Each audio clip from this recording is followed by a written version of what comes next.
नाशिकमधल्या तपोवनातील वृक्षतोडीवरून गिरीश महाजन आता एकाकी पडलेत। महायुतीतल्या मित्रपक्षांचा वृक्षतोडीला प्रचंड विरोध होतोय। कुंभमेळ्यासाठी एवढी मोठी झाडं तोडणं हे चुकीचं आहे। शिवसेना आमदार संजय गायकवाड यांनीही हीच भूमिका घेतली आहे। शिवसेना नाशिककरांसोबत असल्याचं त्यांनी मत व्यक्त केलंय। तपोवनातल्या वृक्षतोडीच्या मुद्द्यावरून सध्या वेगवेगळ्या स्तरावर मोठ्या प्रमाणात वातावरण तापलेलं आपण पाहायला मिळतंय। तर भाजप एकाकी पडल्याचं दिसतंय, कारण राष्ट्रवादी पाठोपाठ शिवसेनेनं सुद्धा वृक्षतोडीला आपला विरोध दर्शवलेला आहे। कुंभमेळ्यासाठी एवढी मोठी झाडं तोडणं हे चुकीचं आहे, शिवसेना आमदार संजय गायकवाड यांनीही म्हटलंय। तर शिवसेना नाशिककरांसोबत उभी असल्याचं संजय गायकवाड यांनी स्पष्ट केलंय।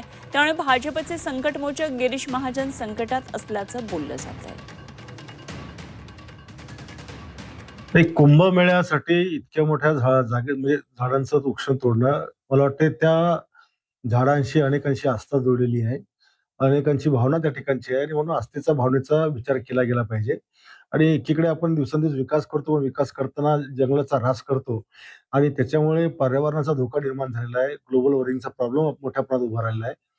तर आणि त्याच्यामुळे शिवसेना ही जनतेच्या सोबत त्या ठिकाणी उभी आहे आणि म्हणजे आम्ही पण शिवसेनेचं जे भूमिका ती असेल, तर तीच भूमिका आमची पण त्या ठिकाणची असेल।